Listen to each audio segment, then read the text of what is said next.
Bonjour à tous, je m'appelle Suzanne, j'ai 23 ans et j'ai été violée à multiples reprises quand j'avais 20 ans par l'un de mes ex-copains.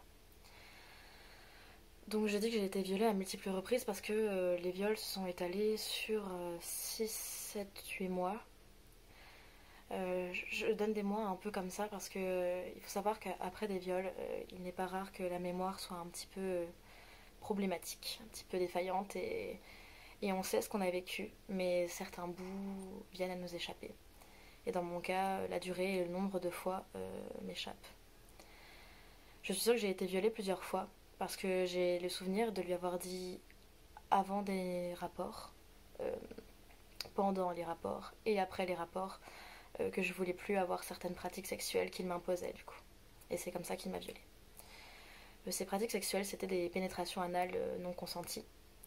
Il faut savoir qu'au début, c'est moi qui ai proposé qu'on explore notre sexualité anale à tous les deux ensemble.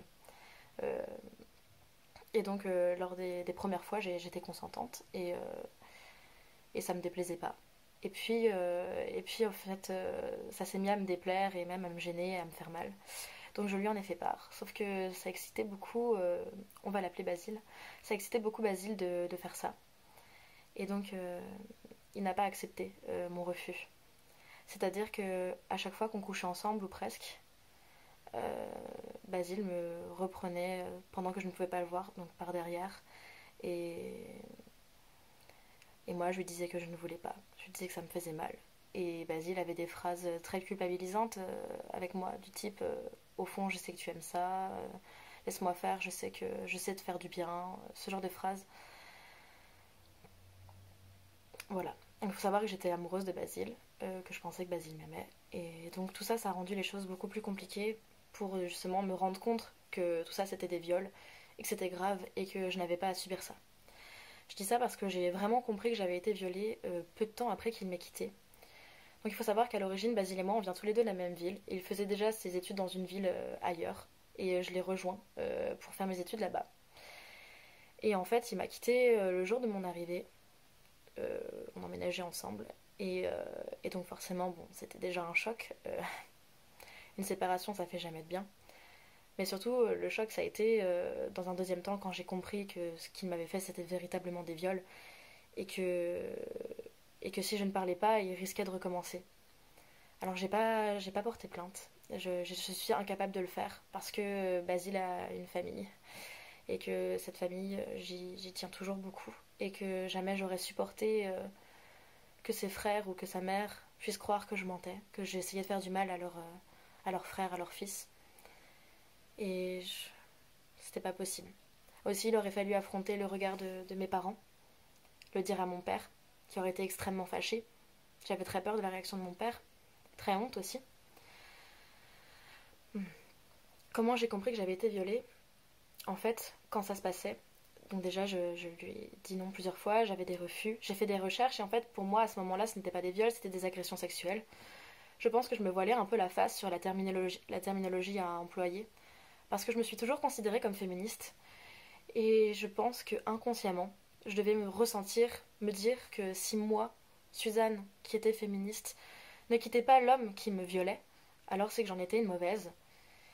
Et comme je l'aimais, j'étais prise entre ces divers sentiments et du coup je me suis un peu voilé la face et j'étais persuadée que j'allais réussir par notre relation, par l'amour, à lui faire comprendre d'une façon ou une autre que ce qu'il faisait c'était mal et que j'arriverais à le faire changer. Sauf que voilà, j'ai pas réussi à le faire changer, il m'a quittée et après je me suis dit, mon Dieu, il va avoir des relations sexuelles avec au moins une autre femme, plusieurs autres femmes et moi j'ai plus aucune possibilité de rien faire. Donc je l'ai confronté deux fois en tout. La première fois, je l'ai fait venir chez moi et je lui ai dit tout ce qu'il avait fait. En fait, je lui ai lu la définition juridique du viol et j'avais fait une liste sur laquelle j'avais recensé tous les moments où je me souvenais où il m'avait violée avec des choses un peu particulières pour qu'il puisse lui-même se remémorer ces moments.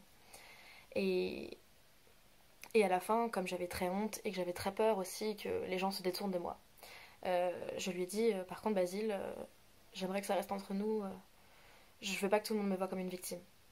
Et à ça, il m'a répondu, je cite, Ne t'inquiète pas, ce ne sont pas des choses dont on a envie de se vanter. Donc je pensais qu'il avait compris, sincèrement. Sauf que suite à ça, Basile m'a, comment dire, trash-talké, c'est-à-dire qu'il a parlé en mal de moi, ou alors il a fait croire qu'il était victime de quelque chose parce que plusieurs de nos amis communs sont venus me voir en disant oui Suzanne, il y a Basile qui nous demande pourquoi est-ce que t'es si froide avec lui, pourquoi est-ce que t'es si distante, apparemment tu refuses de lui faire la bise. Non, sans blague, c'est vrai que quand t'as été violée par un mec, avoir un contact physique avec, c'est vachement plaisant, c'est vachement ce dont t'as envie. Toujours est-il que du coup il est allé se plaindre aux gens, se faisant passer pour une victime, avant que moi-même je puisse parler de ces choses-là avec les autres, ce qui lui a donné une espèce de voile, de protection, en fait, contre les potentielles accusations que je pourrais avoir envers lui. Il m'a plusieurs fois forcé à lui faire la bise, y compris en public. Alors, je... c'est peu intelligent de sa part, mais tant mieux pour moi, hein, j'ai envie de dire. Euh, Et là, lors de la deuxième confrontation, il a essayé de retourner la situation. Il a essayé de me faire entendre comme quoi il comprenait vraiment pas de quoi dont je parlais, qu'il n'y avait pas eu de prélation, qu'il n'y avait pas eu de viol, que au fond j'avais... Enfin, il a vraiment essayé de retourner les choses. Et c'est là que je me suis dit, Suzanne, il faut que tu arrives à le piéger. Il faut que tu arrives à trouver quelque chose qui va lui faire perdre ses moyens. Donc on marchait. Et je lui ai dit, oui Basile, dis-moi, si jamais tu n'as pas voulu me violer, effectivement, pourquoi est-ce que tu as recommencé à chaque fois alors que je te disais non, avant, pendant et après les rapports? Et à ce moment-là, Basile s'est arrêté puisque nous marchions. Et en fait, tout son corps, son visage, tout a montré qu'il cherchait à s'échapper du moment et de l'endroit. C'est-à-dire qu'il s'est stoppé et il s'est mis à regarder partout. Comme ça. Il cherchait. Je pense qu'il cherchait dans sa tête aussi une réponse. Et il m'a répondu, je pensais que ça faisait partie du jeu. Quel jeu? C'est là que je lui ai expliqué qu'il n'y avait pas de jeu. Que quand on lui dit non, ben c'est non en fait. C'est qu'on veut pas. Que... En plus, avec Basile, pour rentrer dans les détails de notre relation, on n'a jamais eu de rapport où on incarnait des personnages, ce genre de choses. Donc on n'avait même pas besoin d'un safe word. On avait une sexualité, tout ce qu'il y a de plus classique, j'ai envie de dire. Donc il n'y avait aucun jeu, il n'y avait rien qui faisait écho avec ça. Donc c'est la preuve qu'il n'assume pas du tout ce qu'il a fait. Et suite à ça, j'ai appris qu'il en avait parlé à des amis communs, en se plaignant du fait que je le harcelais, parce que je fréquentais des endroits qu'il fréquentait, parce que je voyais des amis qu'il voyait. Et, et j'ai entendu des gens dire que je n'avais pas été violée, que c'était des choses normales, que dans un couple, il faut savoir se forcer, que c'est comme faire le ménage. En fait, parfois, on n'a pas envie, mais bah voilà, une fois que le ménage est fait, bah, tout le monde est content. Donc finalement, c'était un bien pour le couple. Alors je suis désolée. Le viol, c'est pas comme le ménage. Le viol, c'est grave, c'est un crime. Et personne n'a le droit de violer personne. Il n'y a aucune bonne raison pour violer quelqu'un. On vous dit non, on vous fait comprendre non. On ne vous dit pas clairement oui. C'est du viol. Et ce n'est pas tolérable. Aussi, j'ai été trahie, beaucoup. Des gens se sont détournés de moi en me disant, après ces confrontations, que c'était très difficile à entendre pour Basile, qu'il était un agresseur et que on voulait le soutenir parce que pauvre chaton, c'était quand même difficile quoi de se voir ainsi. Il y a eu aussi les gens qui étaient nos amis communs et qui ont choisi de ne pas prendre parti. Alors pas prendre parti pour une séparation, il n'y a pas de problème, c'est normal. De ne pas prendre parti quand on parle de crimes, de choses qui sont pénalement punies par la loi, des choses qui vous laissent des traumas profonds, c'est de la lâcheté. C'est de la bêtise. Ne pas faire face à ça, ne pas défendre les victimes, c'est soi-même faire partie du problème. C'est faire partie de la culture du viol. Et donc pour finir, je vais parler de ma reconstruction rapidement. J'ai quand même eu quelques amis et mon ex-copain qui a été très présent pour moi. Ils m'ont beaucoup aidé. J'ai écrit, je suis en train d'écrire un recueil de poésie donc qui parle de l'expérience du viol, de l'après, de la silenciation des victimes, de comment on nous fait taire, de pourquoi c'est plus facile pour les gens de nous faire taire plutôt que de regarder les choses en face. Et enfin, je milite beaucoup, beaucoup sur les réseaux sociaux. C'est-à-dire que j'ai un peu l'impression d'être devenue la féministe violée de mon entourage. Donc voilà, mais après tout, c'est une façon d'avancer aussi et je souhaite à tout le monde de se reconstruire. Et je fais de mon mieux pour essayer de véhiculer la bonne parole et faire en sorte que ces choses-là ne se reproduisent plus. Et aussi éduquer les hommes qui m'entourent.